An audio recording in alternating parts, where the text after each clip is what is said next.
SSC 2023-2024 upcoming exams के लिए all important current affairs की सीरीज़ हम लोगों ने स्टार्ट की है, जिसमें जनवरी मंथ से मई मंथ के जितने भी करंट अफेयर्स के क्वेश्चन से one liner, one of the most important questions which have come in the examination as well. जो 2023 के CHSL अभी रिसेंट में जो एग्ज़ाम्स हुए थे, CHSL का एग्ज़ाम हुआ था और उन सब के एसएससी के इम्पोर्टेंट क्वेश्चंस को भी लिया गया है। तो स्टार्ट करते हैं अपने पहले क्वेश्चन से। ये है हमारा चैनल S60 लर्निंग्स, जहाँ पे हम लोग कंसाइज मटेरियल PDF सॉल्यूशन, जो भी रिसेंट एग्ज़ाम्स हुए थे उनके सारे शिफ्टों के analysis videos, theoretical concept classes और numerical most important for examination perspective, वो भी क्वेश्चंस को लेते हैं। That can for that you have scored a good marks. ठीक है, तो ये मेरा चैनल है S60 लर्निंग्स। स्टार्ट करते हैं अपने पहले। ये हो गया जनवरी 2023 वन लाइनर करंट अफेयर्स। जनवरी मंथ का है वन लाइनर करंट अफेयर्स। ठीक है, तो पहला क्वेश्चन क्या कह रहा है? प्रलय, प्रलय की बात कर रहा है। ठीक है, प्रलय भारत की पहली सेमी बैलिस्टिक मिसाइल। प्रलय is the one of the first semi ballistic missile of India. Bharat की पहली बैलिस्टिक मिसाइल का नाम क्या है? प्रलय। प्रलय भारत की पहली बैलिस्टिक मिसाइल है। बैलिस्टिक मिसाइल्स वो मिसाइल होती हैं जो एक बार में वार करती हैं। बार बार वार नहीं होता, एक बार। अगला, और ये विकसित किसने ने किया है? प्रलय के बारे में चलते हैं, डिस्कस करते हैं किसने बनाया इसे। तो ये बनाया DRDO ने, defence research organisation and development organisation, DRDO। DRDO की स्थापना कब हुई थी? DRDO की स्थापना बताइए, इसरो की स्थापना बताइए। तो यहाँ से अच्छे अच्छे क्वेश्चंस बन सकते हैं। इसरो DRDO, इसकी रेंज कितनी है? 150 किलोमीटर से 500 किलोमीटर। प्रलय जो मिसाइल है पहली सेमी बैलिस्टिक मिसाइल है, इसकी जो रेंज है वो 150 किलोमीटर से 500 किलोमीटर है। अगला,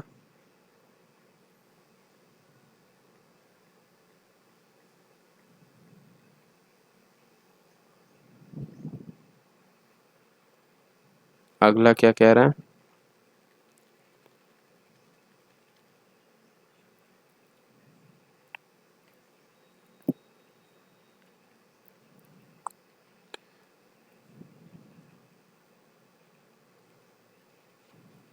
ठीक है, यहाँ आ गया। DRDO की स्थापना 1958 में हुई थी। DRDO की स्थापना 1958 में हुई थी। ठीक है, 1958। और इसरो की स्थापना कब हुई थी? इसरो की अपना स्थापना 1969 में। अगला,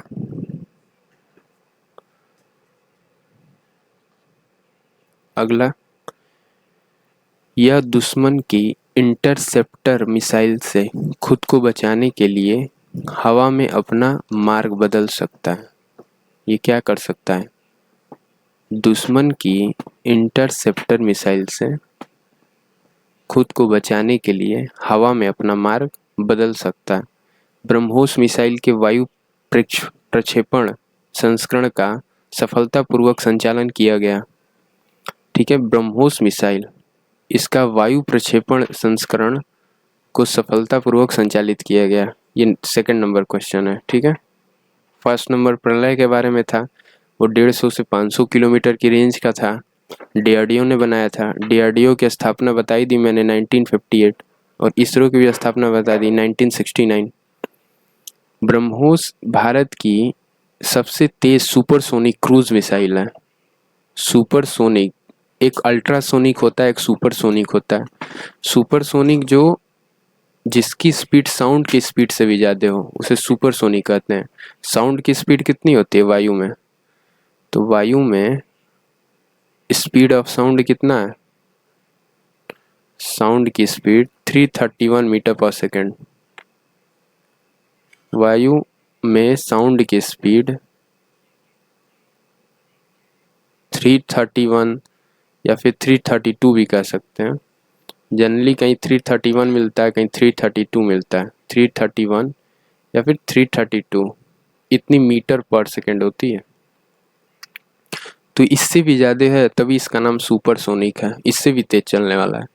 इसे ब्रह्मोस एरोस्पेस भारत और रूस के संयुक्त उद्यम द्वारा विकसित किया गया है। ब्रह्मोस है भारत और रूस, तो भारत और रसिया की फ्रेंडशिप तो फेमस है ही।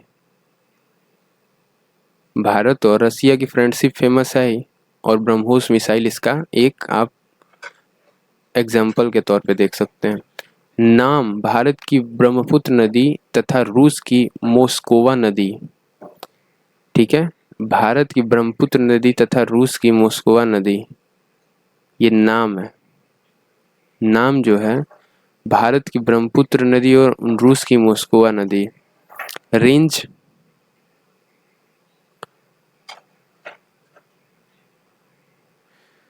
रेंज कैसे हो गया? 290 किलोमीटर्स का, 290 किलोमीटर का रेंज है। वायु संस्करण 400 किलोमीटर का। तो रूस और रसिया की जो फ्रेंडशिप थी, तो उसमें रसिया का जो मास्कोवा नदी है, तो वहाँ से मोस आया है, और ब्रह्मपुत्र नदी से ब्रह्म आया है। तो भारत की ब्रह्मपुत्र नदी से ब्रह्म आ गया, और रूस की मॉस्कोवा नदी से मोस आ गया, तो बन गया नाम इसका। अगला प्रहरी, ये क्वेश्चन नंबर 3। प्रहरी application BSF border security force के लिए गृह मंत्रालय होम मिनिस्ट्री द्वारा लॉन्च किया गया है। प्रहरी एप्लीकेशन, प्रहरी क्या मतलब क्या हो गया? पहरा देने वाला। तो बीएसएफ वाले क्या कहते हैं? बॉर्डर पे, बॉर्डर सिक्योरिटी फोर्स है, बॉर्डर पे सिक्योरिटी करते हैं, तो उसके लिए प्रहरी एप्लीकेशन हो गया। Vibrate village programme, vibrate village programme 2022-2023 budget में घोषणा वाइब्रेट विलेज प्रोग्राम। तो साउंड तो सही आ जा रहा होगा। वाइब्रेट विलेज प्रोग्राम में बजट की घोषणा की गई है। भारत के सीमावर्ती गांवों में बुनियादी ढांचा विकास, उदाहरण हिमाचल प्रदेश, उत्तराखंड, सिक्किम, अरुणाचल प्रदेश और लद्दाख। जो भी सीमावर्ती गांव है इन स्टेट्स के, सिक्किम है, अरुणाचल प्रदेश है, लद्दाख है, उनके गांव में बुनियादी ढांचे का विकास, ये वाइब्रेट विलेज प्रोग्राम है। वाइब्रेट विलेज प्रोग्राम, ठीक है, बुनियादी ढांचों का विकास, इसके लिए बजट की घोषणा की गई है। अगला Prajwala challenge, question number 5। Prajwala challenge ये क्या कह रहा है? ग्रामीण विकास मंत्रालय DAYN RLM द्वारा लॉन्च किया गया। DAYN RLM, ग्रामीण विकास मंत्रालय DAYN RLM द्वारा लॉन्च किया गया है प्रज्वला योजना। ग्रामीण अर्थव्यवस्था से संबंधित नवीन विचारों को बढ़ावा देना। DAYN RLM ग्रामीण क्षेत्रों में गरीबी को खत्म करने के लिए 2011 में ग्रामीण विकास मंत्रालय द्वारा शुरू किया गया है। ठीक है, अगला हाल ही में किस शहर का नाम बदलकर अहिल्या देवी, अहिल्याबाई थी ना अहिल्या, वो अहिल्या देवी नगर कर दिया गया है? कौन सा शहर है? अहमदनगर। तो अ से अहमद हो गया, अ से अहिल्या हो गया, अहमद है, अहिल्या नगर, ये महाराष्ट्र में। औरंगाबाद का नाम छत्रपति संभाजी महाराज, ये भी महाराष्ट्र का ही एक शहर है। और उस्मानाबाद को धाराशिव, धाराशिव उस्मानाबाद को क्या? धाराशिव। औरंगाबाद को छत्रपति शिवाजी नगर, संभाजी नगर और अहमदनगर जो कि महाराष्ट्र में अहिल्या देवी नगर। बेलागवी, कारवार और निपानी इलाके खबरों में हैं, वे किस राज्य से? बेलागवी, कारवार और निपानी, ये 3 इलाके हैं खबर में हैं, ये किस राज्य से? ये कर्नाटक और महाराष्ट्र के विवादित क्षेत्र हैं। कर्नाटका और महाराष्ट्र इन दोनों रीजन के विवादित क्षेत्र हैं ये गांव। ये कर्नाटका हो गया, ये महाराष्ट्र हो गया, इनके बीच के जो विवादित क्षेत्र हैं यही 3 गांव हैं, बेलागवी, कारवार और निपानी। महाजन आयोग, क्वेश्चन नंबर 8, महाजन आयोग ये 1966 कर्नाटक और महाराष्ट्र के बीच भूमि विवाद को हल करने के लिए किया। तो कर्नाटक और महाराष्ट्र का जिक्र हो ही गया है कि वेला, गवी, कारवार और निपानी ये 3 इलाके, इनके बीच में क्या है? विवादित क्षेत्र। और महाजन आयोग जो कि एक आयोग है, ये 1966 में कर्नाटक और महाराष्ट्र के बीच जो भूमि विवाद चल रहा है, जमीनी विवाद चल रहा है, उसको हल करने के लिए किया गया था महाजन आयोग। महाराष्ट्र में महा है ही और महाजन में महा है, तो वहाँ से रिलेट कर लीजिएगा कि कर्नाटका और महाराष्ट्र के बीच जो भूमि विवाद है वो उसको हल करने के लिए 1966 में महाजन आयोग का स्थापना किया गया था। हाल ही में Y20 शब्द समाचारों में था जिसका संबंध है Y तो युवा से रिलेट कर जाएगा, Y20 युवा से, Y20 मतलब यूथ के लिए है Y20, जैसे G20 है वैसे Y20 है। हाल ही में रमप्पा मंदिर तेलंगाना में, स्टैटिक में मैंने बताया ही था, जितने भी टेम्पल्स हैं, आर्ट एंड कल्चर है, पर्सनालिटीज़ हैं, म्यूज़िक है, डांस फॉर्म है, सारी चीज़ें मैंने कवर कराई है। Ramappa one of the famous मंदिर है जो कि तेलंगाना में है। कौन से भगवान है रमप्पा में? रमप्पा मंदिर में कौन से देवता है? तो विष्णु देवता है, विष्णु, लॉर्ड विष्णु है रमप्पा। तेलंगाना की एक और कोई मंदिर का नाम बताइए। तो एक तो रमप्पा मंदिर है तेलंगाना का, एक तो रमप्पा मंदिर हो गया, एक क्या हो गया? तेलंगाना कहाँ है? आंध्र प्रदेश में। कोणार्क का सूर्य मंदिर कहाँ पे है? उड़ीसा में। ठीक है, रमप्पा मंदिर एक तेलंगाना में हो गया, रमप्पा, और कौन कौन से मंदिर हो गए तेलंगाना के? रुद्रेश्वर मंदिर के नाम से भी जाना जाता है, रुद्रेश्वर के नाम से भी जाना जाता है। यह तो रुद्र तो शिव को समर्पित हो गया ना, तो आई थिंक ये रमप्पा मंदिर जो विष्णु की बात हो रही है, ये विष्णु नहीं है, सूर्य है, शिव है। रुद्र तो शिव का नाम है, तो रमप्पा मंदिर ये लॉर्ड शिवा को समर्पित है, लॉर्ड शिवा, तेलंगाना का। और तेलंगाना की कोई और 2 मंदिरों का नाम बताइए। ठीक है, क्वेश्चन नंबर 10 था। हाल ही में परिसीमन आयोग का गठन किन राज्यों के लिए किया गया? असम, अरुणाचल प्रदेश, मणिपुर, नागालैंड और जम्मू कश्मीर। असम, अरुणाचल, मणिपुर, नागालैंड और JNK। JNK में क्या है? आर्टिकल 370 क्या बताता है? 370 JNK को बताता है, और 371A, 371F है, ये सिक्किम को बताता है। ठीक है, तो ये दोनों याद रखिएगा। आर्टिकल 370 क्या बताता है? ये जम्मू कश्मीर को, और आर्टिकल 371F ये सिक्किम से रिलेटेड है।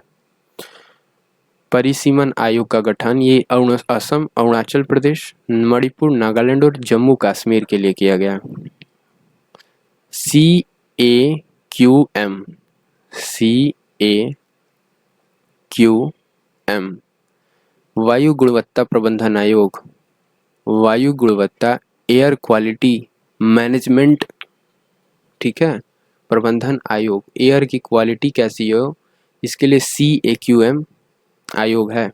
अगला, ये 2021 अगस्त में अधिनियम द्वारा विकसित किया गया।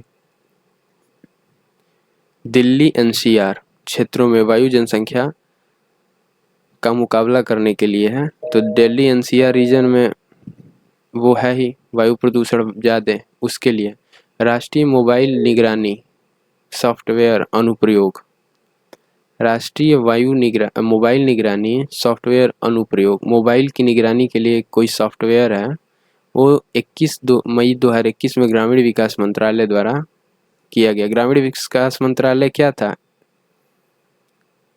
NRLM-SAQ, NRLM-SAQ था ना, चेक करते हैं क्या था, 2-3 बार लिखवा दिए थे हम। NRLM, DAY NRLM, DAY NRLM, DAY NRLM, ठीक है। 2021 मई में ग्रामीण विकास मंत्रालय द्वारा शुरू किया गया था राष्ट्रीय मोबाइल निगरानी सॉफ्टवेयर अनुप्रयोग। बी, उद्देश्य सरकारी योजनाओं की निगरानी करना और पारदर्शिता को बढ़ावा देना। जो भी सरकारी योजनाएं हैं, जो भी लेटेस्ट में योजनाएं आ रही है, गाँव में पता नहीं चलता है लोगों को, तो वो लोगों को पारदर्शिता हो, ट्रांसपेरेंसी हो, सभी को जानकारी हो कि कौन सी योजना आई है, उसके तहत किन किन को लोगों को लाभ मिलेगा, कितना लाभ मिलेगा, ये सब चीज़ें। मनरेगा के तहत मजदूरों की वास्तविक समय डिजिटल उपस्थिति ले कि हाँ, मनरेगा के तहत जो मजदूर आ रहे हैं वो डिजिटली उनकी प्रेजेंटेशन, अटेंडेंस जो है उनका डिजिटली लगे। इसके लिए मनरेगा में कितने दिनों तक का काम होता है? 180 दिन कि 120 दिन। EHRMS 2.0 किससे संबंधित है? इलेक्ट्रिक मानव संसाधन प्रबंधन प्रणाली। EH ह्यूमन RMS, EHRMS 2.0 ये है इलेक्ट्रिक मानव संसाधन प्रणाली। मनरेगा में 100 दिनों का काम होता है, ना 180 होता है ना ही 120, 100 दिनों का काम होता है मनरेगा में। ये क्वेश्चन इसलिए लिया हूँ क्योंकि ये क्वेश्चन स्टैटिक में भी मैंने कराया था, आया हुआ था। भारत सरकार के कर्मचारियों को डिजिटल सेवाएं प्रदान करने के लिए, ठीक है, भारत सरकार के कर्मचारियों को डिजिटल सेवाएं प्रदान हो, इनके लिए राष्ट्रीय जलमार्ग, अच्छा ये है EHRMS, ये इलेक्ट्रिक मानव संसाधन, इलेक्ट्रॉनिक मानव संसाधन प्रबंधन प्रणाली, इसी के अंदर है। क्वेश्चन नंबर 14 के अंदर है कि भारत सरकार के जो भी कर्मचारी हैं, सेंट्रल गवर्नमेंट के जो भी कर्मचारी हैं, उनको डिजिटल सेवाएं प्रदान हो। राष्ट्रीय जलमार्ग 2 भारत की किस नदी से संबंधित है? ब्रह्मपुत्र, जो कि असम में बहती है, ब्रह्मपुत्र नदी। धुबरी से सादिया 891 किलोमीटर, राष्ट्रीय जलमार्ग 1। और डी है नदी गंगा से हल्दिया उत्तर प्रदेश, बिहार, झारखंड और पश्चिम बंगाल से होकर गुजरती है। नदी गंगा जो है वो 1620 किलोमीटर, सबसे लंबा जलमार्ग। इलाहाबाद से हल्दिया, जो कि इलाहाबाद उत्तर प्रदेश में है, और हल्दिया बिहार होते हुए, झारखंड होते हुए, पश्चिम बंगाल से होकर गुजरती है, ठीक है। अगला, तियागोंग हाल में किस खबरों में था? तियागोंग हाल ही में किस खबरों में था? तो ये चीनी अंतरिक्ष स्टेशन है जो 350 से 450 किलोमीटर की दूरी पे है। चीनी अंतरिक्ष स्टेशन, लियो यानी lower earth orbit, lower earth orbit LEO, इसका तियागोंग हाल ही में खबरों में था। ये क्या है? तियागोंग नाम से ही लग रहा है कि ये चीनी वर्ड नाम लग रहा है। तो चीनी इंटरनेशनल स्पेस स्टेशन है, और रूस और संयुक्त राज्य अमेरिका के बाद अंतरिक्ष स्टेशन विकसित करने वाला चीन तीसरा देश है। पहले यूएसए था, फिर रसिया। रूस और रसिया यूएसए के बाद United state of America USA और रसिया, इसके बाद चाइना आ गया है जो तीसरे नंबर पे है। फर्स्ट पे रशिया है, सेकंड पे यूएसए और थर्ड पे क्या है, चाइना। और इसके स्पेस स्टेशन का क्या नाम है, तियोगांग तियोगोंग तियागोंग है, ठीक है, तियागोंग। अगला 70 नंबर क्वेश्चन, NMBA नशा मुक्ति भारत अभियान, नशा मुक्त भारत अभियान किस मंत्रालय द्वारा शुरू किया गया जा रहा है? तो सामाजिक न्याय और अधिकारिता मंत्रालय। नशा मुक्ति भारत योजना अभियान ये सामाजिक न्याय और अधिकारिता मंत्रालय के द्वारा विकसित किया जा रहा है। AAFB अमेरिकन फाउल ब्रूड मधुमक्खियों से संबंधित घातक जीवाणु रोग। AAFB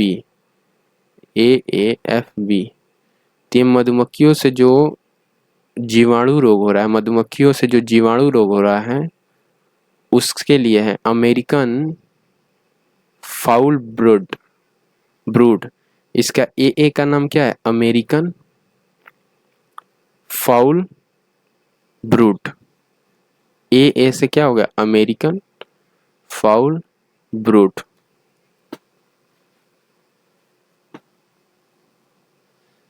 AFB का मुकाबला करने के लिए, अच्छा AA नहीं है, मैं बार बार AA प्रोनाउंस कर रहा हूँ, A ही है सिर्फ, ठीक है, अमेरिकन फाउल ब्रूड। AFB का मुकाबला करने के लिए मधुमक्खियों के लिए दुनिया का पहला टीका संयुक्त राज्य अमेरिका में ही विकसित किया गया। क्योंकि अमेरिका है ही AFB में, तो पहला टीका भी इसी ने विकसित किया है, जो कि मधुमक्खियों में इसके घातक जीवाणुओं से बचाएगा, काटने से रक्षा करेगा। टीका है फर्स्ट टीका, पहली वैक्सीन। सेनकाकू द्वीप यह पूर्वी चीन सागर जापान में स्थित है। सेनकाकू द्वीप ये पूर्वी चीन सागर जापान में स्थित है। पूर्वी चीन सागर जापान में स्थित है सेनकाकू द्वीप। इसके बारे में क्या क्या है सेनकाकू द्वीप के, यह 1972 से जापान और चाइना के बीच विवादित था। 1972 से जापान और चाइना के बीच विवादित था। 1972 से 1971 में चीन की लड़ाई हुई थी ना, भारत और पाकिस्तान चाइना की लड़ाई, कहते हैं लोग 1970 की आसपास की लड़ाई है, 1962 की 62 की लड़ाई है। तो भारत और चाइना के बीच युद्ध कब हुआ था, भारत वर्सेस चाइना, ये 1962 में, ठीक है। यह तेल अनुसंधान से समृद्ध है। अच्छा, तेल ओल का जो निकाला जाता है समुद्र के नीचे से, तेल की खुदाई की जाती है, तो तेल अनुसंधान, तेल रिसर्च सेंटर से रिलेटेड है। क्वेश्चन नंबर 20, ये क्या कह रहा है, माधव नारायण उत्सव, ये नेपाल से रिलेटेड है। माधव नारायण उत्सव ये नेपाल से का संबंध है। तो नेपाल के बारे में और कुछ, नेपाल की राजधानी क्या है, काठमांडू। और भारत और नेपाल का बॉर्डर का नाम क्या हो सकता है, ये क्वेश्चन आ सकता है। भारत और नेपाल में बहने वाली नदियाँ, नेपाल में कौन सा मंदिर है, नेपाल का डांस फॉर्म क्या हो गया, नेपाल का सबसे बड़ा चोटी क्या हो गई, पहाड़ की चोटी, ये सब क्वेश्चंस आ सकते हैं नेपाल से। नेपाल की मुद्रा क्या हो गई, तो नेपाल की मुद्रा क्या हो गई, बांग्लादेश की मुद्रा तो होती है टका, नेपाल की मुद्रा क्या हो गई। यहाँ पर यह भी पूछा जा सकता है, क्योंकि ये नेबरिंग कंट्री है,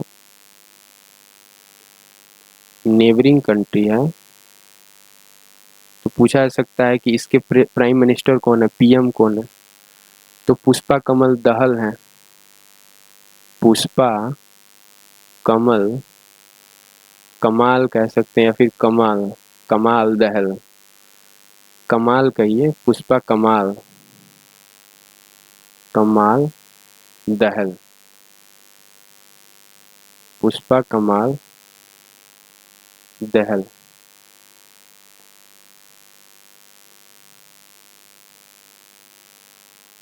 इसकी करेंसी क्या हो गई, नेपाली मुद्रा। ठीक है, करेंसी क्या हो गई, नेपाली मुद्रा। ठीक है, नेपाली, इसकी करेंसी हो गई नेपाली करेंसी, नेपाली रुपीज, रुपया, नेपाली रुपया हो गई इसकी करेंसी। संगोल काजी शब्द हाल ही में खबरों में था, तो संगोल काजी के बारे में क्या है, मणिपुर में पोलो का खेल है, संगोल काजी, ये मणिपुर में पोलो का खेल है। मणिपुर की कौन है, दो झावेरी बहनें कहाँ से हैं, मणिपुर से हैं।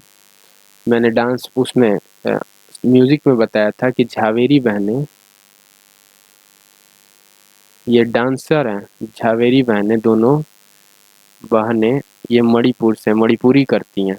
मणिपुर में क्या होता है, मणिपुरी।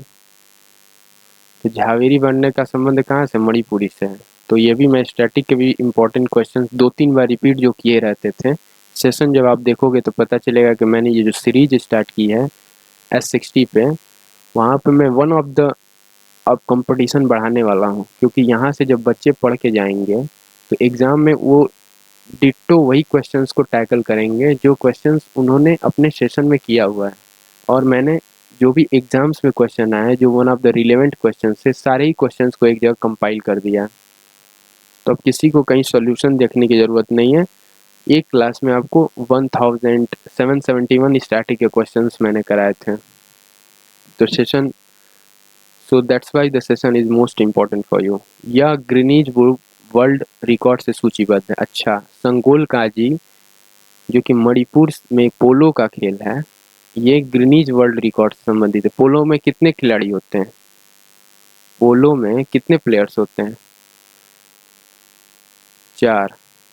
पोलो में 4 प्लेयर होते हैं। वाटर पोलो में कितने होते हैं, 2 तरह का पोलो होता है ना, एक वाटर पोलो होता है, एक पोलो होता है। तो वाटर पोलो में कितने होते हैं, 7 खिलाड़ी होते हैं वाटर पोलो में। द्विपुर बिल किस राज्य में स्थित है, तो ये तो असम में स्थित है। असम में क्या है, कामाख्या मंदिर है, असम में कामाख्या मंदिर है। द्विपुर बिल किस राज्य में स्थित है, तो ये असम में स्थित है। ये मीठे पानी की झील है, मीठे पानी की झील। जैसे भारत की सबसे बड़ी झील क्या है, सबसे बड़ी मीठे पानी की झील ये वुलर झील है। ठीक है, जो जम्मू कश्मीर में, वुलर झील जम्मू एंड कश्मीर में। और असम का एकमात्र रामसर साइट है। भारत में कितने रामसर साइट हैं अभी फिलहाल में, in the present how many Ramsar sites are there in India. ठीक है, भारत संयुक्त राष्ट्र शांति मिशन के तहत महिला बटालियनों को किस देश में तैनात करेगा। अब महिला बटालियन जो है वो संयुक्त राष्ट्र शांति मिशन के तहत यूनाइटेड नेशन एंड पीस, ठीक है, इसके तहत किस देश में तैनात करेगा, तो सूडान हो गया। सूडान की राजधानी क्या हो गई, ये बताओ, कैपिटल ऑफ सूडान बताओ। तो रामसर साइट की बात मैं बता रहा था ना, आंसर आप लोग बताइए कमेंट में, किसी ने नहीं अभी तक आंसर दिया है। तो रामसर साइट कितने हैं, 75 रामसर साइट्स हैं, 75 रामसर साइट्स हैं इंडिया में। इंडिया में कितने रामसर साइट्स हैं, 75। अगला, यूनाइटेड नेशन एंड पीस के तहत महिला बटालियनों को किस देश में भारत तैनात करने वाला है, सूडान में। और सूडान की कैपिटल क्या हो गई, खार्तूम। ठीक है, आया हुआ क्वेश्चन है एनालॉजी का, खार्तूम ये क्या है, सूडान की कैपिटल है। Capital of Sudan. प्रसिद्ध जोजिला सुरंग, ये तो वन लाइनर क्वेश्चन हो गया जम्मू कश्मीर का, मैंने स्टैटिक में कराया ही है। यह हर मौसम में कश्मीर को लद्दाख से जोड़ता है। श्रीनगर ले, अभी कुछ दिन पहले फुंगसुक वांगडू जो हैं, जिनके ऊपर एक मूवी बनी थी, सोनम वांगचू, ये जो आप लोगों ने थ्री इडियट्स देखा होगा, थ्री इडियट्स में जो फुंगसुक वांगडू है वो सोनम वांगचू, सोनम वांगचू। आप जाइए और यूट्यूब पे आप सर्च करिएगा सोनम वांगचू के नाम से, आपको सारी जानकारी मिलेगी लद्दाख में चल के आ रहा है। और ये जोजिला दर्रा, जोजिला जो सुरंग है, उसके बारे में भी काफ़ी उन्होंने अच्छी चीज़ें बताई हैं कि कैसे यहाँ पे हम लोग इस सुरंग को बना दे ताकि रास्ते पर जो आवागमन है वो जो विंटर सेशन में प्रभावित ना हो। अब 25वें क्वेश्चन पर आ गए। अभी तक हम लोगों ने 24 क्वेश्चन कर लिए थे, ये 25वां क्वेश्चन है। 17वां प्रवासी भारतीय दिवस, 17th प्रवासी भारतीय दिवस, ये 9 जनवरी 2023 को इंदौर मध्य प्रदेश में मनाया गया। इंदौर को भारत का सबसे स्वच्छ शहर का खिताब दिया गया है। इंदौर को मध्य प्रदेश में है और मध्य प्रदेश की राजधानी क्या है? भोपाल। इसका थीम क्या है? प्रवासी अमृतकाल। थीम प्रवासी अमृतकाल में भारत की प्रगति के लिए विश्वसनीय भागीदार। मुख्य अतिथि कौन थे? डॉक्टर मोहम्मद इरफान अली, ये गुयाना के राष्ट्रपति हैं। गुयाना, मोहम्मद डॉक्टर हैं मोहम्मद इरफान अली, ये गुयाना के राष्ट्रपति हैं। 9 जनवरी 1915 को दक्षिण अफ्रीका से भारत लौटे थे महात्मा गांधी। ये तो स्टैटिक का क्वेश्चन 2 से 3 बार, तो जहाँ पे मैं ये बता रहा हूँ कि स्टैटिक का क्वेश्चन है 2 से 3 बार आया हुआ है, उसे अब याद रखिएगा। One liner, that will be on your tongue. One liner जब भी मैं बोलता हूँ तो जो मेरे सेशन देखते होंगे बच्चे, उनको पता होगा कि वन लाइनर का मतलब मैं बोल दिया था, यानी वो आपको टंग पे रखना है। रंगनाथ स्वामी मंदिर, ये श्रीरंगम तमिलनाडु में है। श्रीरंगम तमिलनाडु में है, जो भगवान विष्णु को, भगवान रंगनाथ, जिसे विष्णु लॉर्ड विष्णु को, जैसे रमप्पा थे वो लॉर्ड शिवा थे, वो भगवान शिव थे, वैसे ही लॉर्ड विष्णु ये हैं भगवान रंगनाथ, जो श्रीरंगम तमिलनाडु में है, रंगनाथ स्वामी मंदिर। तमिलनाडु का और फेमस मंदिर बताओ। तमिलनाडु का फेमस मंदिर क्या है? तमिलनाडु, एक तो राजराजेश्वर मंदिर है, राजेश्वर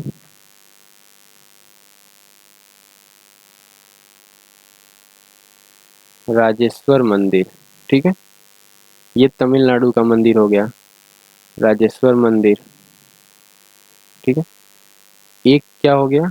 एक ब्रह्मपुरीश्वर मंदिर हो गया, ब्रह्मपुरीश्वर मंदिर, ठीक है। और क्या हो गया? मीनाक्षी, जो कि मदुरई में है। लिंगराज मंदिर है पूरी उड़ीसा में, वो लिंगराज मंदिर उड़ीसा में। ये मीनाक्षी मंदिर कहाँ है? ये भी तमिलनाडु में है, जो कि मदुरई में है। मदुरई, ये क्यों बता रहा हूँ? क्योंकि ये क्वेश्चन आया हुआ है। तीनों क्वेश्चन स्टैटिक के हैं, टेम्पल वाले सेशन में मैंने बताया, और ये आए हुए हैं। कोई भी इररिलेवेंट इन्फॉर्मेशन मैं नहीं देता हूँ जो कि एग्जाम में आया ही ना हो। एक सींग वाला गैंडा, ये तो काजीरंगा नेशनल पार्क असम में है। काजीरंगा देशर और मानस दोनों ही असम में, मानस और काजीरंगा नेशनल पार्क ये दोनों असम में है। एक सींग वाला गैंडा, इसके लिए काजीरंगा नेशनल पार्क फेमस है, एक सींग वाले गैंडे के लिए। तोर गए पर्व किस राज्य से संबंधित है? ये अरुणाचल प्रदेश से मोनप्पा जनजाति द्वारा मनाया जाता है। क्वेश्चन स्टैटिक का है। तोर गए पर्व किस राज्य से संबंधित है? अरुणाचल प्रदेश से, और मोनप्पा जनजाति द्वारा मनाया जाता है। तोर गए पर्व स्टैटिक का क्वेश्चन है, बता चुका हूँ। तोर गए पर्व अरुणाचल प्रदेश का है, मोनप्पा जनजाति द्वारा मनाया जाता है। लगा लो, इम्पोर्टेंट है, ये स्टैटिक का क्वेश्चन है, स्टैटिक क्वेश्चन है। अगला, हाल ही में किस राज्य केंद्र शासित प्रदेश में वीडीजी, विलेज रक्षा गार्ड, ठीक है, village protection guard, VDG, V D और G गार्ड हो गया, डिफेंस और V फॉर विलेज की स्थापना की गई है जम्मू कश्मीर हो गया। 2022 में गृह मंत्रालय द्वारा शुरू की गई आतंकवादियों से आत्मरक्षा विलेज डिफेंस गार्ड है, जो कि जम्मू कश्मीर में 2022 में गृह मंत्रालय द्वारा, होम मिनिस्ट्री द्वारा शुरू किया गया है। और ये किसके लिए है? आतंकवादियों से रक्षा करे इसके लिए है जम्मू कश्मीर में। ठीक है, गोला बारूद आदि का प्रदान किया गया है विलेज के लोगों को, ताकि वो लोग अपने विलेज की रक्षा कर पाएं आतंकवादियों से। अम्मू दरिया नदी मध्य एशिया की सबसे महत्वपूर्ण नदी है, पामीर के पठार से निकलती है और अराल सागर में मिलती है। अम्मू दरिया नदी ये मध्य एशिया, मिडिल ईस्ट की सबसे महत्वपूर्ण नदी है, जो कि पामीर के पर्वत से निकलती है और अराल सागर में जाके गिरती है। तो पामीर के पर्वत से निकलती है और अराल सागर में जाके मिलती है ये अम्मू दरिया। इसका बेसिन अपने समृद्ध कच्चे तेल और प्राकृतिक गैस भंडारण के लिए जाना जाता है। अम्मू दरिया नदी का जो बेसिन है ये अपने कच्चे और तेल और प्राकृतिक गैस भंडार के लिए जाना जाता है। अम्मू दरिया नदी इसका बेसिन, और ये कहाँ से निकलती है? अराल सागर से, पामीर के पर्वत से निकलती है और अराल सागर में जाके मिल जाती है। मिडिल ईस्ट की इम्पोर्टेंट नदी। यह तजाकिस्तान, अफगानिस्तान, तुर्कमेनिस्तान, उज्बेकिस्तान और किर्गिस्तान से होकर जाती है। हर जगह तान तान है, तो तानते ही हुए चली जाती है। कजाकिस्तान, तुर्कमेनिस्तान, उज्बेकिस्तान, अफगानिस्तान से होकर बहती है। अब क्वेश्चन नंबर 33, डाईबैक रोग किस पेड़ में लगता है? नीम के पेड़ में। डाईबैक, नीम के पेड़ में डाईबैक रोग लगता है। तेलंगाना में हाल ही में रिपोर्ट में किया गया मामला, डाईबैक रोग लग रहा है। तेलंगाना में ये रिपोर्ट किया गया है कि नीम के पेड़ में डाईबैक रोग लग रहा है। इसका पहला मामला 1990 में देहरादून, उत्तराखंड की राजधानी है, कैपिटल है उत्तराखंड की, इसमें दर्ज किया गया था। अगला, उत्तराखंड की दो राजधानियां हैं, एक तो देहरादून है जो कि ठंडे की राजधानी है उत्तराखंड, जिसकी एक तो देहरादून है और एक नूर गैरसेन,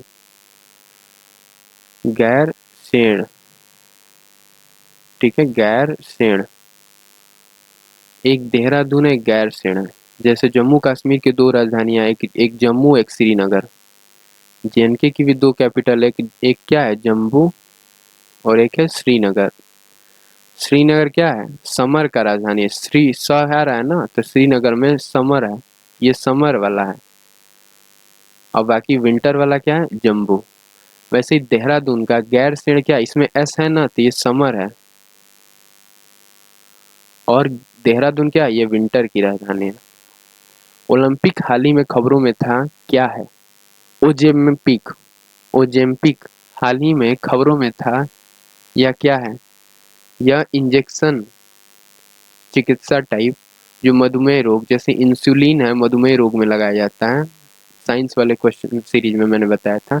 वैसे ओजेम्पिक क्या है? ये खबरों में था, इंजेक्शन है। किसका? टाइप 2 मधुमेह से।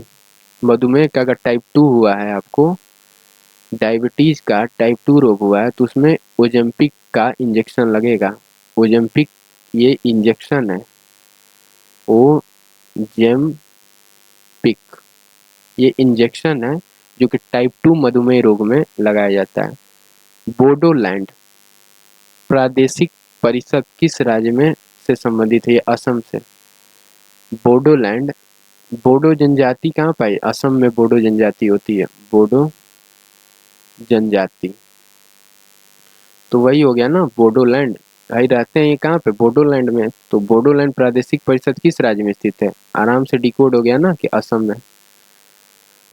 हाल ही में किस यूरोपीय देश को शैंगेन क्षेत्र में शामिल किया गया है? क्रोएशिया। क्रोएशिया ये यूरोपीय क्षेत्र है, इसको देश है, इसका नाम क्या है? क्रोएशिया, जिसको शैंगेन क्षेत्र में शामिल किया गया है। भारत से संबंधित 2+2 वार्ता संवाद क्या है? कुछ अन्य देशों में काउंटर भागों के साथ भारत के रक्षा विदेश मंत्रियों की बैठक। कुछ देशों के काउंटर भागों के साथ भारत के रक्षा विदेश मंत्रियों की बैठक।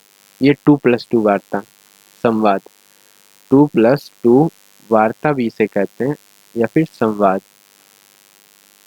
ये कुछ अन्य देशों में काउंटर भागों में भारत के रक्षा मंत्री, डिफेंस मिनिस्टर और उनके जो मेंबर्स हैं, मंत्री हैं, उनसे बातचीत के लिए।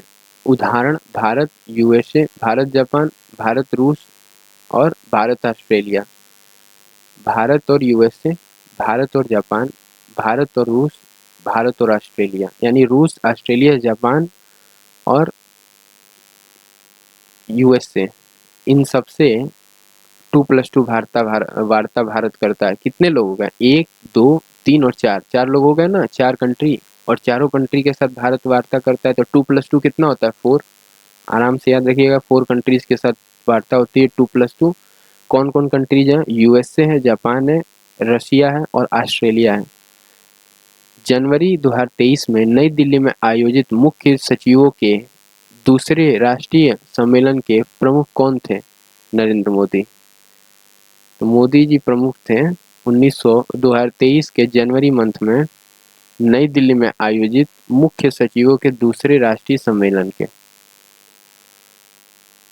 BAPA 1967, हाल ही में BAPA 1967 के तहत किस आतंकवादी संगठन को आतंकवादी संगठन घोषित किया गया? TRF, प्रतिरोध मोर्चा, ये आतंकवादी संगठन है। TRF, जैसे MRF का टायर होता है, तो याद रखना कि TRF यानी टेररिस्ट, T फॉर टेररिस्ट, उससे रिलेटेड है, आतंकवादी संगठन है। और ये BAPA 1967 के तहत इस संगठन को घोषित किया गया है। BAPA 1967। प्रज्वला चैलेंज, ठीक है, ये तो क्वेश्चन रिपीट कर गया, पिछले भी क्वेश्चन में था। प्रज्वला चैलेंज ग्रामीणों के लिए DAY था ना, DAY NRLM। ICCR भारतीय, ये तो करा देना, ICCR भारतीय सांस्कृतिक संबंध परिषद, ICCR भारतीय सांस्कृतिक संबंध परिषद द्वारा स्थापित किया गया था। 1950 में मौलाना अब्दुल कलाम आज़ाद स्वतंत्र भारत के पहले शिक्षा मंत्री थे। मौलाना अब्दुल कलाम आज़ाद ये 1950 के स्वतंत्र भारत के पहले शिक्षा मंत्री थे, मौलाना अब्दुल कलाम आज़ाद। दूसरी राष्ट्रीय गंगा परिषद की बैठक किस राज्य में आयोजित की गई थी? कोलकाता। वेस्ट बंगाल की राजधानी है कोलकाता। यहाँ पे दूसरी राष्ट्रीय गंगा परिषद की बैठक आयोजित की गई थी। NGC, NG और C 2016 में स्थापित किया गया था। इसकी स्थापना 2016 में हुई थी, ठीक है। NGC की स्थापना 2016 में हुई थी, प्रधानमंत्री की अध्यक्षता में, ठीक है। गंगा परिषद की जो बैठक आयोजित की गई थी दूसरी कोलकाता में, ये प्रधानमंत्री जी के अध्यक्षता में हुई थी। पश्चिम बंगाल, बिहार, झारखंड, उत्तर प्रदेश और उत्तराखंड इसके सदस्य थे। पश्चिम बंगाल था, बिहार था, झारखंड था, उत्तराखंड था और उत्तर प्रदेश था। NGRB ने राष्ट्रीय गंगा नदी बेसिन प्राधिकरण, N national, G for Ganga, R river, B basin और A authority. National Ganga river basin authority इसकी जगह लेता है NGC। अब NGRB A का जगह लिया है। NGC, NGRB और A national Ganga river basin authority का जगह लिया है, एनजीआरबी, ठीक है। हाल ही में AERB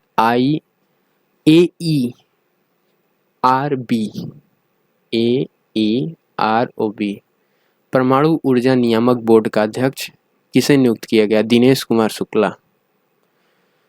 दिनेश कुमार शुक्ला को परमाणु ऊर्जा बोर्ड का नियामक बोर्ड का अध्यक्ष घोषित किया गया, नियुक्त किया गया दिनेश कुमार शुक्ला को। शहीद ड्रोन हाल ही में खबरों में था, यह किस देश द्वारा बनाया गया है? ईरान के ड्रोन पर हमला। शहीद ड्रोन हाल ही में खबरों में था, यह किस देश द्वारा बनाया गया? ईरान के ड्रोन पर हमला। शहीद जो ड्रोन है वो ईरान के ड्रोन पर हमला करने के लिए बनाया गया था। भानु यात्रा, ये तो उड़ीसा का है। भानु यात्रा ये उड़ीसा का है। मुगल गार्डन का नाम बदल के अमृत उद्यान ये मुगल गार्डन का नाम बदल के कर दिया गया। जैसे कर्तव्य पथ नाम रख दिया गया, कर्तव्य पथ, किसका नाम बदल के कर्तव्य पथ रख दिया गया बताइए? कर्तव्य पथ।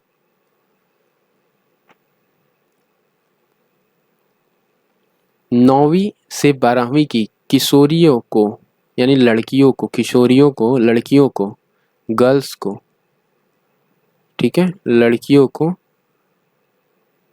क्या किया गया? सशक्त बनाने के लिए प्रोज एस्पिरेशन किस राज्य द्वारा शुरू किया गया? तेलंगाना।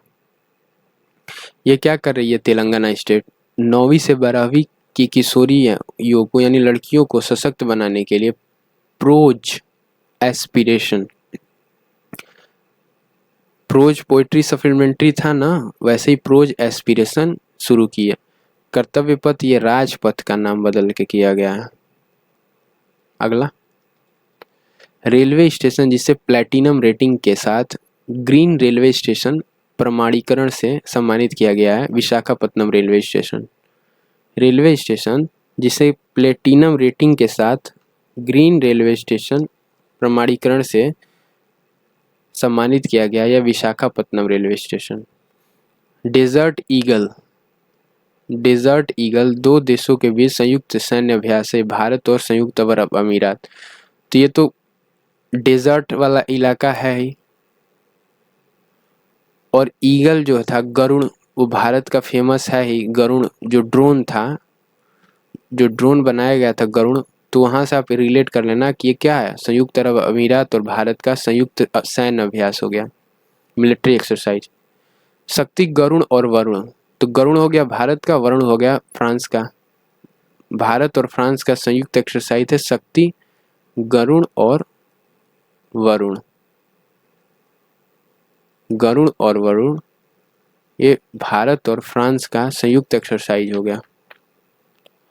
विश्व का पहला इंट्रानेजल कोविड-19 टीका किसके द्वारा विकसित किया गया? भारत बायोटेक का। इंट्रानेजल कोविड-19 टीका यह भारत और बायोटेक द्वारा। किस भारतीय गीत को ऑस्कर के लिए, तो नाटू नाटू को भारत के ऑस्कर के लिए, ठीक ही आसान है। उत्तर भारत की सबसे बड़ी तैरती सौर ऊर्जा परियोजना का उद्घाटन किस राज्य में किया गया है? ये छत्तीसगढ़, चंडीगढ़ हो गया। उत्तर भारत यानी नॉर्थ इंडिया की सबसे बड़ी तैरती सौर ऊर्जा परियोजना का उद्घाटन चंडीगढ़ किया गया है। यूविन प्लेटफॉर्म किस उद्देश्य के लिए शुरू किया गया? भारत का सार्वभौमिकरण टीका, ठीक है। यूविन जैसे COWIN, कोविन था ना, वैसे यूविन है भारत का सार्वभौमिक टीकाकरण यानी यूनिवर्सल वैक्सीनेशन। विन है, VIN है, भी है, मेरे को ये लग रहा है यूविन। चलो W ही रखो। अगला, भारत में पुलिस स्टेशनों को नंबर 1 के रूप में सम्मानित किया गया। किस पुलिस स्टेशन को नंबर 1 पे सम्मानित किया गया, नंबर 1 के रूप में? Aska police station, Orissa. Aska police station, Orissa, इसको नंबर 1 पे रखा गया, नंबर 1। स्कूल ऑफ एमिनेंस परियोजना किस राज्य द्वारा शुरू की गई? पंजाब। स्कूल ऑफ एमिनेंस ये पंजाब द्वारा शुरू किया गया। भारत का पहला STEAM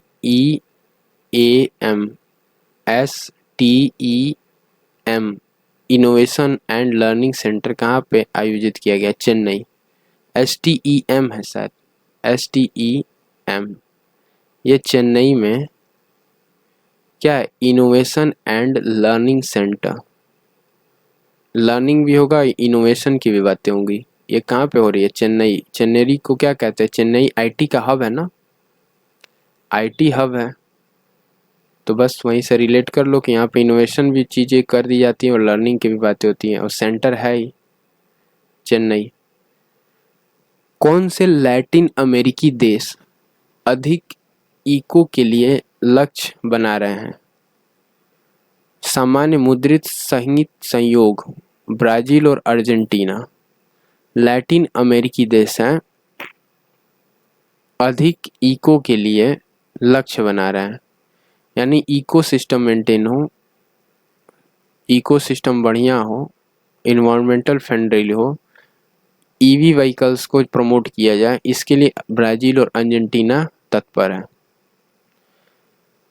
ये मुद्रित सहित संयोग है, ठीक है। वर्ष 2022 के सर्वाधिक प्रतिष्ठित वैज्ञानिक का पुरस्कार किसे दे? R विष्णु प्रसाद। R विष्णु प्रसाद को 2022 का सर्वाधिक प्रतिष्ठित वैज्ञानिक पुरस्कार दिया गया है।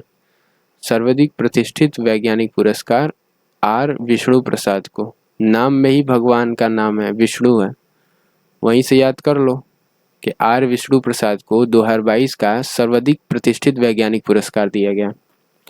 भारत का पहला रसद साक्षरता और संचार स्कूल किस राज्य में शुरू किया गया? त्रिपुरा। रसद साक्षरता और संचार स्कूल ये पहला है भारत का, ठीक है, फर्स्ट। ये किस स्टेट में है? त्रिपुरा। त्रिपुरा की राजधानी अगरतला।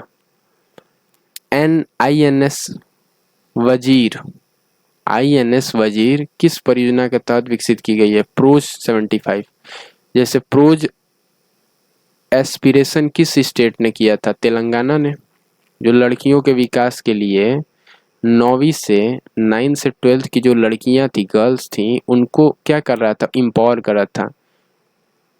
गर्ल्स को क्या कर रहा था? एम्पावर कर रहा था।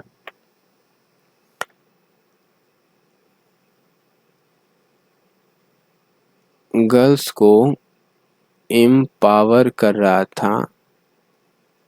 तेलंगाना का कौन सा प्रोजेक्ट था? Prose aspiration. वैसे ही प्रोज 75, प्रोज 75 क्या कर रहा है? फ्रांस की सहायता से INS वजीर जो है, INS वजीर 5वीं स्कॉर्पिंग श्रेणी की पनडुब्बी के तहत विकसित की गई है, प्रोज 75 के तहत। अगला, भारत की अपनी तरह का पहला संयुक्त अभ्यास साइक्लोन फर्स्ट थार क्लिसर्ट, साइक्लोन फर्स्ट थार क्लिसर्ट देश में आयोजित किया गया। यह मिस्र, इंडिया और मिस्र का पहला संयुक्त अभ्यास है, साइक्लोन फर्स्ट थार क्लिसर्ट। तो मिस्र में भी आप कह दीजिए कि हाँ, मिस्र साइक्लोन से कुछ रिलेट कर जाए। और थार डिजर्ट तो इंडिया में है ही। भारत का सबसे बड़ा मरुस्थल कौन है? थार का मरुस्थल, और सबसे गर्म मरुस्थल भी है भारत का। तो थार और साइक्लोन फर्स्ट ये किसका कंबाइंड है? मिस्र और भारत का, इंडिया और मिस्र का। किस राज्य सरकार ने 2025 तक पहला हरित ऊर्जा राज्य बनाने का लक्ष्य किया? HP का क्या होगा? हिमाचल प्रदेश। हिमाचल प्रदेश। ये क्या किया है, 2025 तक ऊर्जा योजना, फर्स्ट हरित ऊर्जा योजना ऊर्जा राज्य बनाने का लक्ष्य किया है। ग्रीनरी, कंप्लीट ग्रीनरी कर देगा, पहला first. India's knowledge supremacy, the new dawn. नाम में तो डॉन है, काम नॉलेज का कहा जा रहा है। The new dawn, India's knowledge supremacy. पुस्तक किसके द्वारा लिखी गई है, डॉक्टर अश्विन फडणवीस।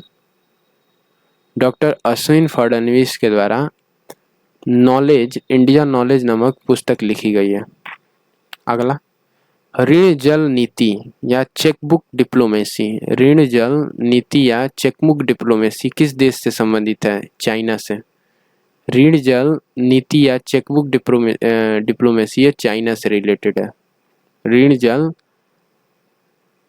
नीति या जाल नीति या चेकबुक डिप्लोमेसी चाइना से। BRIOBOR परियोजना किस देश से है, चाइना से। BRI या फिर OBOR ये चाइना से रिलेटेड है। जैसे ऋण जाल नीति था, ऋण जाल नीति ये चाइना से था, वैसे OBOR या फिर BRI ये भी चाइना से है। 2021 में AUKUS ऑकुस है। 2021 में ऑकुस, ठीक है। सुरक्षा समझौता किस देश में के बीच हुआ, ऑस्ट्रेलिया, यूके और यूएसए। ऑस्ट्रेलिया हो गया, यूके हो गया, यूएसए हो गया। ऑस्ट्रेलिया, यूके और यूएसए, इसके द्वारा ऑकुस, ठीक है, समझौता किया गया, सुरक्षा समझौता। G20 की स्थापना कब और किसने की, 1999 में G7 द्वारा G20 की स्थापना की गई। G20 की स्थापना 1999 द्वारा में G7 द्वारा, ठीक है, G7 द्वारा की गई। हाल ही में खबरों में रहा जोशीमठ किस राज्य में है, यूके, उत्तराखंड। यूके यानी यूनाइटेड किंगडम नहीं, उत्तराखंड। उत्तराखंड, ठीक है। जोशीमठ, जोशीमठ किस राज्य में, उत्तराखंड में। फिर ये 70 नंबर क्वेश्चन है, ये किस था, 69 था ना, हाँ 69 नंबर था, ये 70 नंबर है। हाल ही में भारत सरकार द्वारा ऑनलाइन गेमिंग के नियमन के लिए एक बिल प्रस्तावित किया गया है। इस बिल में ऑनलाइन गेमिंग को कहा गया है कौशल का खेल। मतलब ऑनलाइन गेमिंग को, जो कि गैम्बलिंग के अंतर्गत आएगा, उसको प्रोत्साहित किया जा रहा है, तो गलत बात है, क्योंकि ज़्यादा रेवेन्यू जनरेट करके दे रहा होगा इसलिए। किस मामले में भारतीय संविधान की मूल संरचना का सिद्धांत जो हाल ही में चर्चा में था, सर्वोच्च न्यायालय के समक्ष लाया गया, केशवानंद भारती 1973। ये तो वन लाइनर रिपीटेड क्वेश्चन है, स्टैटिक का क्वेश्चन है, प्रस्तावना से रिलेटेड था। केशवानंद भारती बनाम 1973 मूल संरचना से संबंधित है। भारत संविधान की मूल संरचना उससे रिलेटेड है, ठीक है।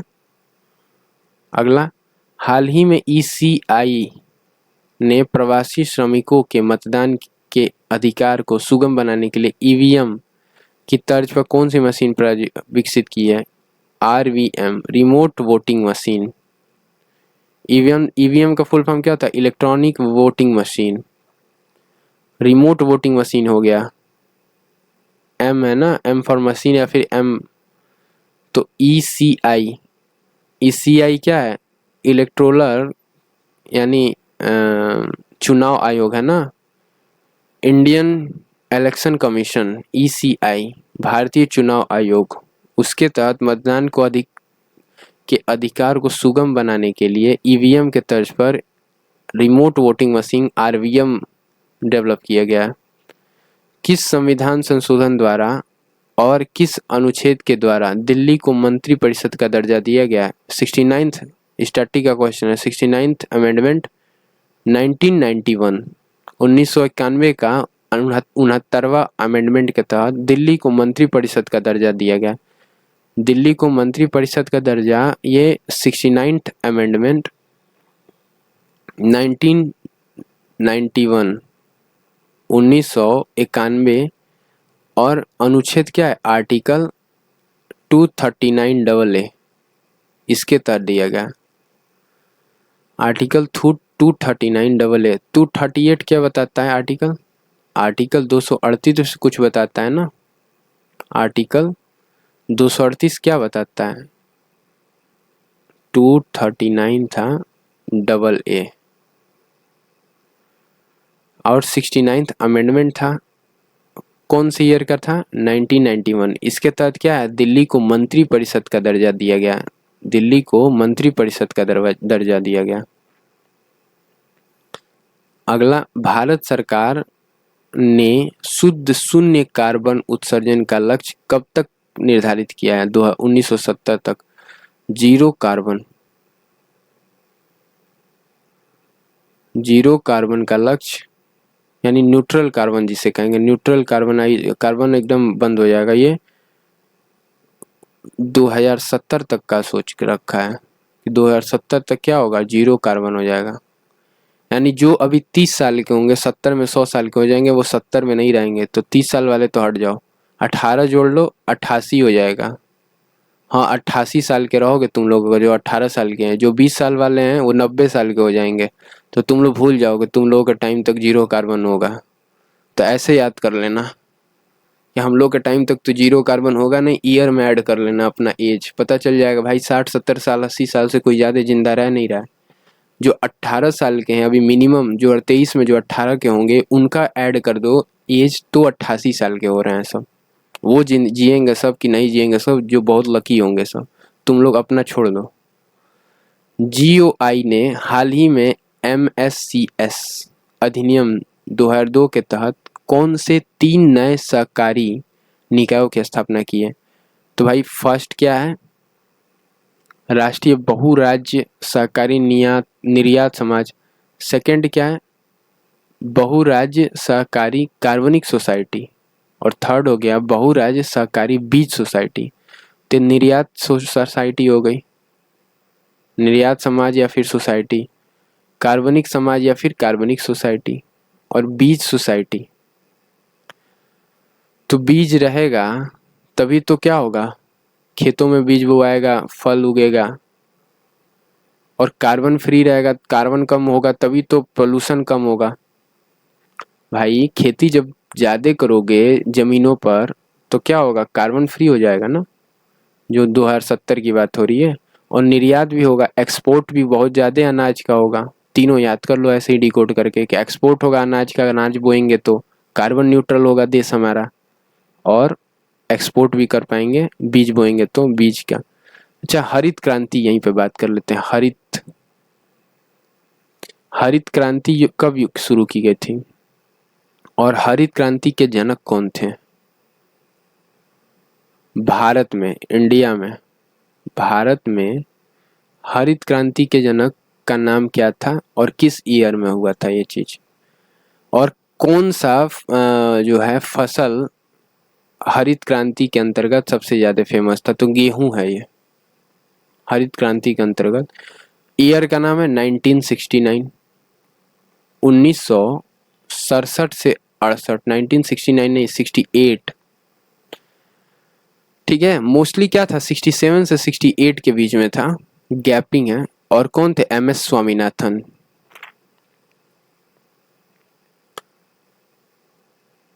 विश्व में हरित क्रांति के जनक कौन है? भारत में हरित क्रांति के जनक तो MS स्वामीनाथन है। विश्व में हरित क्रांति के जनक कौन है? और कौन से फसल में हुआ था? गेहूं। ठीक है, तो हरित क्रांति के बारे में भी यहाँ से बात हो गई। क्वेश्चन आता है BRO की पहली महिला अधिकारी की विदेश में होगी posting. Surbhi Jakhmola. BRO border security force है क्या? BRO border, BRO border, R for क्या हो जाएगा? ध्यान नहीं आ रहा। रोड, अच्छा हाँ, border road organisation, border road organisation. इसकी पहली महिला अधिकारी की विदेश में होगी पोस्टिंग, सुरभि जखमोला। तो मैंने चेक किया अभी, तो क्या निकला?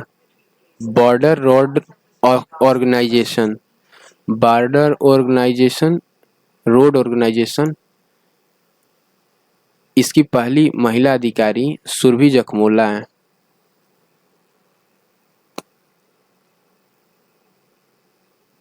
अगला क्वेश्चन, अगला क्वेश्चन क्या कह रहा है?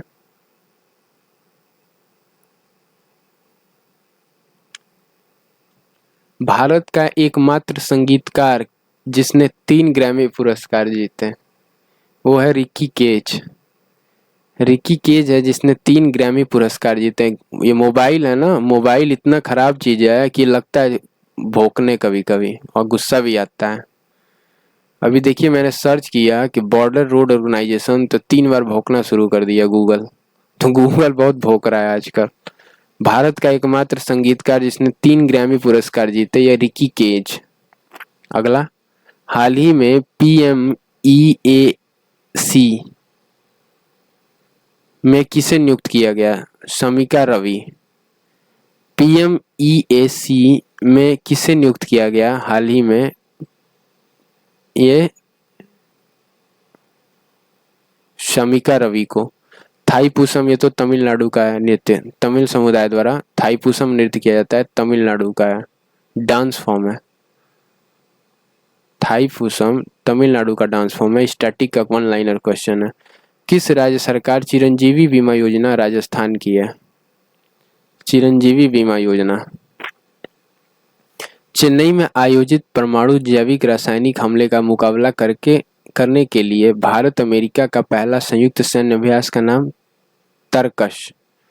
ये भारत और अमेरिका का पहला सैन्य अभ्यास है, संयुक्त सैन्य अभ्यास तरकश, जो कि परमाणु जैविक रासायनिक हमले का मुकाबला करने के लिए चेन्नई में आयोजित किया गया है।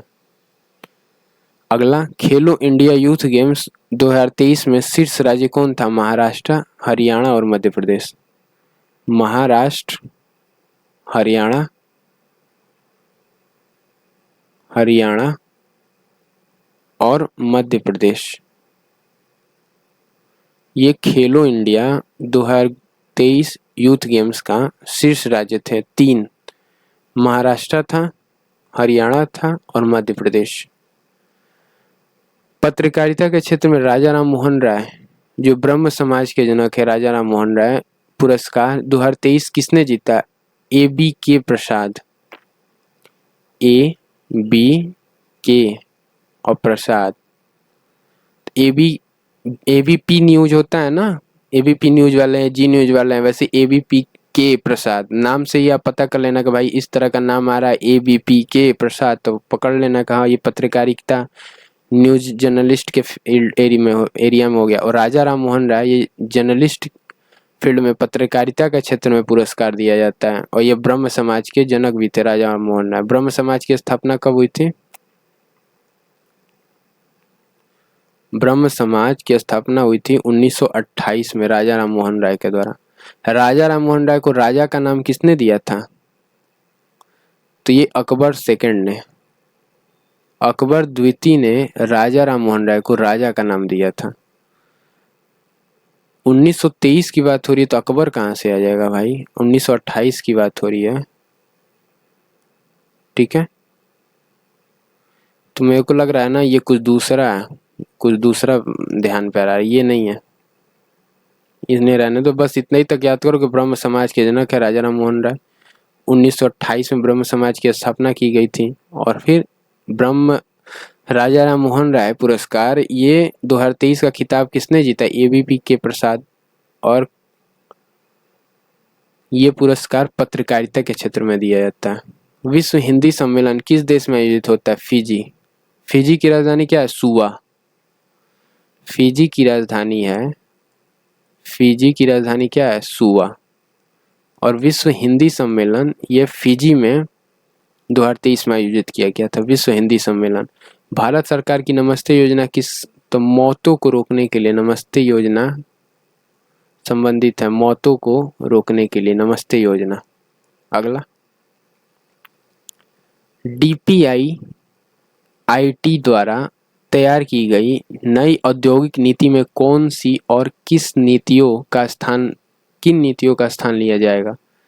D P I I T, DP है, ठीक है, DPIIT द्वारा तैयार की गई, आईआईटी द्वारा तैयार की गई और नई औद्योगिक क्रांति में कौन सी और किन नीतियों का इस्तेमाल किया जाएगा? अब डीपी कौन है? देहरादून है, नहीं, डीपी में DPIIT का नाम क्या हो सकता है? अभी तो गुवाहाटी, IIT गुवाहाटी ने जेई एडवांस का पेपर लिया था। तीसरी औद्योगिक नीति, जैसा थर्ड इंडस्ट्रियल रेवोल्यूशन 1956 और 1991 के बाद, यह औद्योगिक नीति 1991 को प्रतिस्थापित कर देगा। इंडस्ट्रियल पॉलिसी जो थी, औद्योगिक नीति इंडस्ट्रियलिस्ट पॉलिसी 1991 की, उससे क्या करेगा? रिप्लेस कर देगा। DPIIT द्वारा तैयार की गई नया औद्योगिक जो नीति है, और ये थर्ड औद्योगिक नीति होगा जो 1991 के बाद, 1956 से 1991 तक औद्योगिक नीति था, उसके बाद का है ये, ठीक है। तो अभी तक मैंने कितने 217 स्लाइड्स हैं, out of 217 slides we have completed 153 slides. इतने क्वेश्चंस हो गए, जिसमें फ़िलहाल में जनवरी से मैंने स्टार्ट किया था करंट अफेयर्स, तो अभी जनवरी ही चल रहा है। तो देख लो जनवरी मंथ में कितना है इंपॉर्टेंट क्वेश्चन। ये सारे क्वेश्चन एग्जाम में आए हुए हैं। हाल ही में किस देश की अध्यक्षता में voice of global south summit का आयोजन किया गया है? Bharat.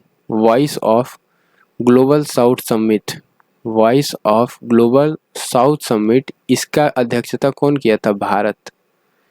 Voice of global south summit. 17वां प्रवासी सर्दीय दिवस कहाँ आयोजित किया गया? इंदौर, मध्य प्रदेश। 17वें प्रवासी दिवस के मुख्य अतिथि कौन थे और इसकी थीम क्या थी? अमृतकाल में भारत की प्रगति के लिए विश्वसनीय भागीदार। ये तो रिपीट कर गया क्वेश्चन ना। थीम थी 17वां प्रवासी, और इसके डॉक्टर इरफान, मोहम्मद इरफान थे, जो कि गुयाना के राष्ट्रपति थे। गुयाना की राजधानी क्या है?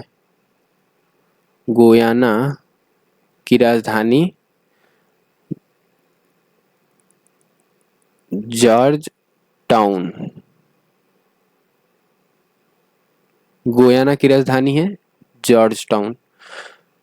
26 जनवरी 2023 गणतंत्र दिवस के प्रमुख अतिथि कौन थे? अब्दुल फतेह अहमद अल सीसी। तो मिस्र के राष्ट्रपति हैं अब्दुल फतेह अल सीसी। हाल ही में चर्चित सिंधु जल संधि को कब अंगीकार किया गया? सिंधु जल संधि 1960।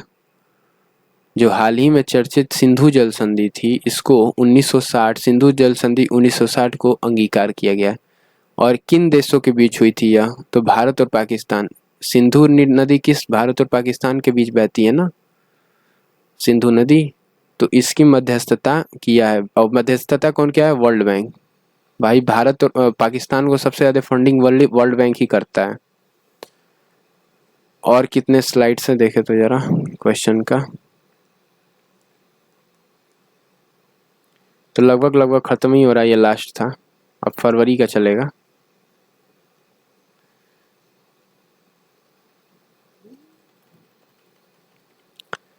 रोतले जल विद्युत परियोजना ये कंप्लीट हो गया। रोतले जल विद्युत परियोजना किस नदी पर बन गई है? चिनाब।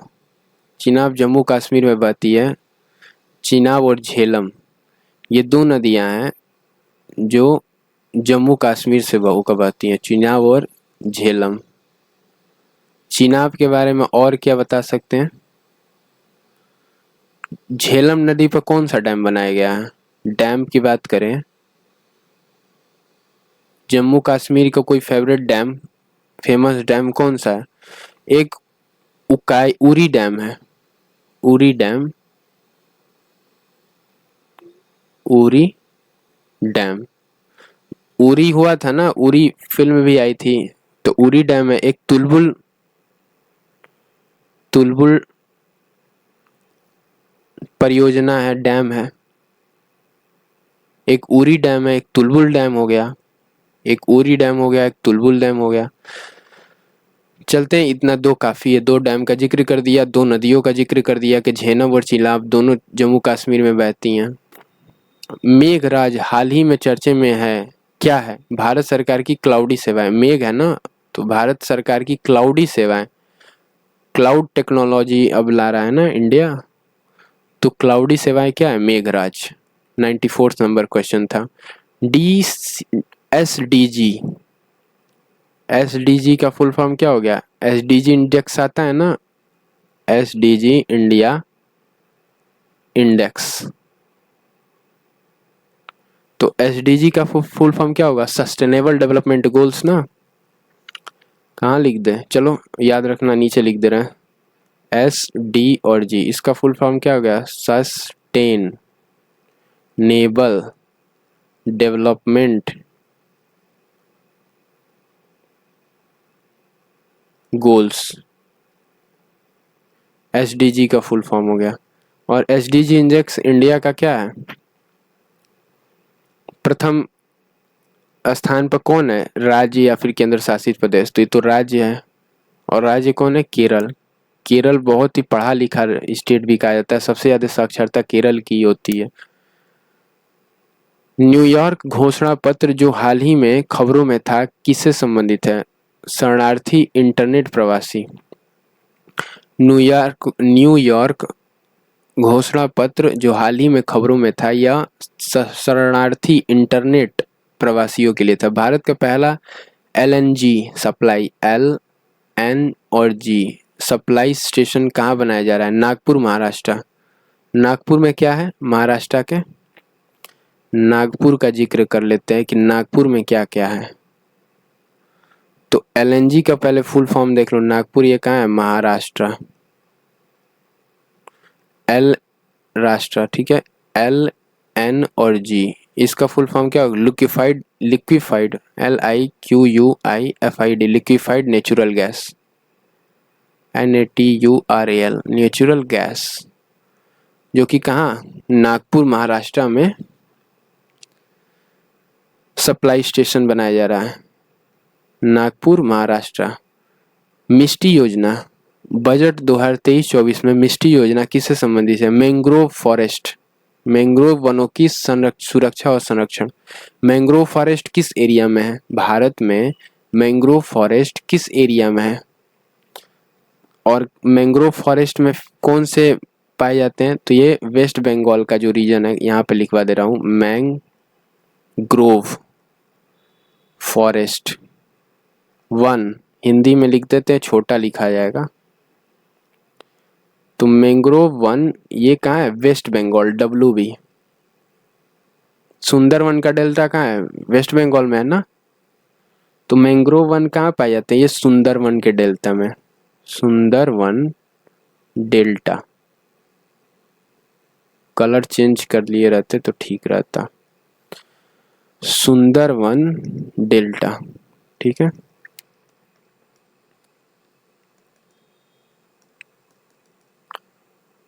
चलो, हैंग कर गया क्या?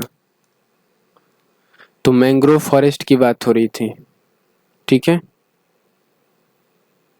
अगला, अगला क्या है? 101 नंबर, 101 नंबर क्वेश्चन। संयुक्त राष्ट्र की रिपोर्ट के अनुसार भारत कब तक विश्व का सर्वाधिक जनसंख्या वाला देश बन जाएगा? अप्रैल 2023, अब तो बन ही गया है।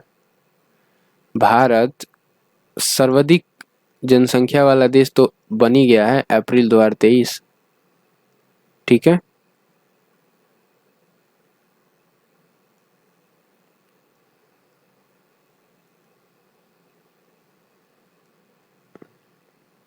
प्रसाद योजना के अंतर्गत हाल ही में श्री शैलम मंदिर श्री सैलम बांध कहाँ पे है? श्री सैलम क्या है? आंध्र प्रदेश में। ये क्या है? श्री सैलम डैम है। श्री सैलम बांध ये कहाँ है? आंध्र प्रदेश में। और श्री सैलम नद जो है आंध्र प्रदेश से रिलेट कर गया। चलो स्टैटिक का क्वेश्चन था। कुरनूल में है, आंध्र प्रदेश में एक जगह है कुरनूल, वहीं पे श्री सैलम मंदिर। मंदिर भी है, देखो बांध भी है और मंदिर भी है। वाइब्रेट, ठीक है, ये तो पढ़ाई दिए थे, प्रीवियस क्वेश्चन था, रिपीट कर गया था कि वाइब्रेट विलेज प्रोग्राम, ये विलेज के लिए सामाजिक और भौतिक संरचनाओं का विकास के लिए फरवरी में गांव के लिए लॉन्च किया गया है, सीमांत गांव के लिए वाइब्रेट विलेज। तो फरवरी के 2023 के वन लाइनर करंट अफेयर्स को अब स्टार्ट करते हैं इस सेशन में। और जनवरी के सारे करंट अफेयर्स 2023 के कंप्लीट हो गए वन लाइनर फॉर्मेट में। करते हैं सेशन को यहीं पे डाइंड और फिर मिलते हैं फरवरी वाले सेशन में, जिसमें फरवरी के क्वेश्चंस को देखा जाएगा। चलो।